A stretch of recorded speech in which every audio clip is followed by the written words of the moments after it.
अहिले संसारका धेरैजसो देश कुनै न कुनै प्रकारका समस्यासँग जुधिरहेका छन्। कोही बेरोजगारीबाट पीडित छन् त कोही आतंकवादबाट, कोही जलवायु परिवर्तनको मारमा परेका छन् त कोही आतंकवादबाट पीडित भएका छन्।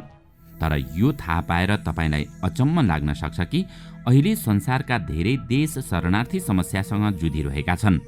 अहिले शरणार्थी संसारका धेरै देशका लागि ठूलो समस्या बनिरहेका छन्। कतिपय देशहरूका लागि त यो समस्या आतंकवाद र बेरोजगारी भन्दा पनि ठूलो भइरहेको छ। वास्तवमा अहिले युरोपका प्राय सबै देशहरू शरणार्थी समस्यासँग जुधिरहेका छन्, किनकि मध्यपूर्व, अफ्रिका र एसियाबाट आउने धेरैजसो शरणार्थी युरोप नै जान चाहन्छन्। यही कारण युरोपका धेरै देशहरूमा जनसङ्ख्या पनि निकै वृद्धि भइरहेको छ। आज शरणार्थीकै कारण यी देशहरूमा अशान्ति र दंगा फैलिरहेको छ। हालसालै फ्रान्समा भएको दंगा अहिलेसम्मकै सबैभन्दा ठूलो हिंसात्मक घटना हो। यो घटना शरणार्थीकै कारण घटेको थियो। यो दंगाका कारण फ्रान्सलाई 3 अर्ब डलर भन्दा धेरैको नोक्सान भएको थियो। यस बाहेक जर्मनी, स्विडेन, डेनमार्क जस्ता देशहरूमा पनि यस्ता दंगा भइसकेका छन्। यी दंगा पनि शरणार्थीकै कारण भएका थिए। दर्शकवृन्द, आउनुहोस् आजको यस श्रृङ्खलामा हामी संसारभरका शरणार्थी युरोप नै किन जान चाहन्छन् र युरोपले कस्ता कस्ता शरणार्थी समस्या भोगिरहेका छन् भन्ने विषयमा विशेष चर्चा गर्नेछौँ। शरणार्थीका कारण उत्पन्न समस्याका बारेमा चर्चा गर्नुभन्दा पहिला वास्तवमा शरणार्थी कसलाई भनिन्छ भन्ने नै जानौँ। उत्पीडन, हिंसा वा युद्धबाट बच्नका लागि आफ्नो देश छोडेर अर्को देशमा पलायन भएकाहरूलाई शरणार्थी भनिन्छ। धेरैजसो शरणार्थीहरूमा सिरिया, इराक, अफगानिस्तान, पाकिस्तान जस्ता देशका नागरिक छन्। उनीहरू युद्ध र हिंसाबाट छुटकारा पाउनका लागि कष्टप्रद यात्रा गरेर शरणका लागि युरोप पुग्ने गर्दछन्। सन् 2011 मा सिरियामा युद्ध सुरु भएपछि 52 लाख शरणार्थी जमिनी र समुद्री मार्ग भएर जोखिमपूर्ण यात्रा गर्दै युरोप पुगेका थिए। त्यसो त युरोप पुग्ने लोभमा हजारौं शरणार्थीहरूले आफ्नो ज्यान समेत गुमाएका थिए। हालसालै ग्रीस जाने शरणार्थी चढेको एउटा डुङ्गा पल्टिँदा 80 जनाले ज्यान गुमाएका थिए। उक्त डुङ्गामा 750 जना शरणार्थी चढेका थिए। अफ्रिका महादेशका Libya, Sudan, Niger, Burkina Faso जस्ता देशका धेरै नागरिकहरू आज शरणार्थीका रूपमा युरोप पलायन भइरहेका छन्। बसाई सराईको अन्तर्राष्ट्रिय संस्थाका अनुसार सन् 2014 देखि सन् 2023 को बीचमा भूमध्य सागरमा मात्रै बेपत्ता भएका शरणार्थीको संख्या 27,000 भन्दा धेरै छ। अब प्रश्न उठ्छ कि संसारमा यसरी शरणार्थी समस्या किन उत्पन्न भइरहेको छ र उनीहरू आफ्नो ज्यान नै जोखिममा राखेर किन युरोप गइरहेका छन् त? संयुक्त राष्ट्रसङ्घका अनुसार संसारका 8 करोड भन्दा धेरै मानिस विस्थापित भएका छन्। यो दोस्रो विश्वयुद्धपछिको सबैभन्दा ठूलो संख्या हो। अहिले विश्वको शरणार्थी समस्याको सबैभन्दा ठूलो कारण सन् 2011 मा सुरु भएको सिरियाको गृहयुद्ध हो। गृहयुद्धका कारण 1 करोड 10 लाख भन्दा धेरै सिरियालीहरू आफ्नो देश छोडेर अन्यत्र शरण लिन पुगेका छन्। त्यसपछि इराकमा पनि इस्लामिक स्टेटको प्रवेश भयो। यसकारण सन् 2014 जनवरीदेखि अहिलेसम्म इराकबाट 60 लाख भन्दा धेरै मानिस विस्थापित भइसकेका छन्। इस्लामिक स्टेटकै कारण इराक, सिरिया र लिबिया जस्ता देशबाट पनि लाखौं मानिस विस्थापित भएका छन्। यी शरणार्थीहरूमा मध्यपूर्वी देश बाहेक अफ्रिकी देशका पनि सामेल छन्। यी शरणार्थीहरू पनि भागेर युरोपतिरै गइरहेका छन्। यी अफ्रिकी देशहरूमा सोमालिया, सुडान, दक्षिण सुडान, लिबिया, नाइजेरिया लगायत युद्धग्रस्त र विद्रोहबाट तहस नहस भएका धेरै देशहरू छन्। यति मात्रै होइन, अफ्रिकाको इरिट्रिया जस्ता देशका नागरिक पनि आफ्नो देशको नीतिबाट दिक्क भएर शरणार्थी बनिरहेका छन्। यसरी शरणार्थी बनेर निस्किएका सबै मानिस युरोप भने पुग्न सक्दैनन्। यसका लागि धेरै पैसा आवश्यक पर्दछ। त्यसैले पैसा खर्च गर्न नसक्नेहरू आफ्नै छिमेकी देशहरूमा शरण लिन बाध्य हुन्छन्। जस्तो कि टर्की र लेबनानले 30 लाख सिरियाली र अन्य देशका नागरिकहरूलाई आफ्नो देशमा शरण दिएको छ। तर अहिले यी दुवै देशले पनि शरण दिन नसक्ने बताइसकेका छन्। त्यही कारण टर्की र लेबनानले कठोर शरणार्थी नियम ल्याएका छन्।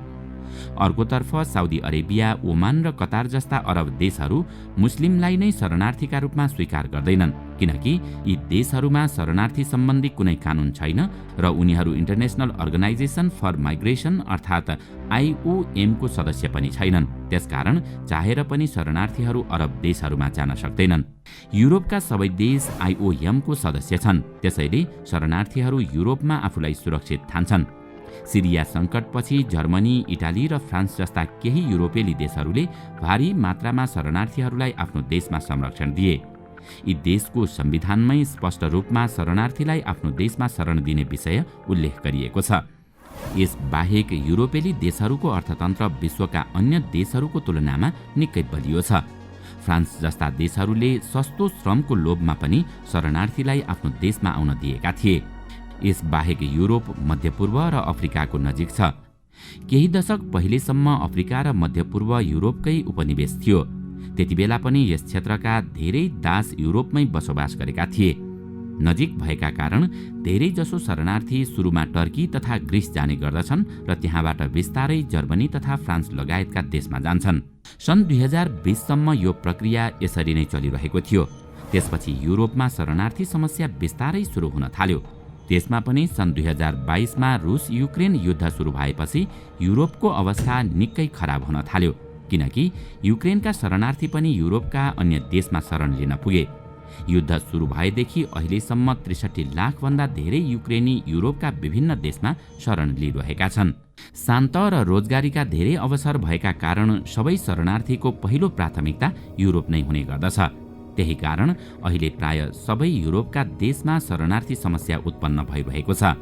UNHCR को तथ्याङ्क अनुसार सन् 2021 को अन्त्यसम्म युरोपका देशमा पुगेका शरणार्थीको संख्या 70 लाख भन्दा धेरै थियो।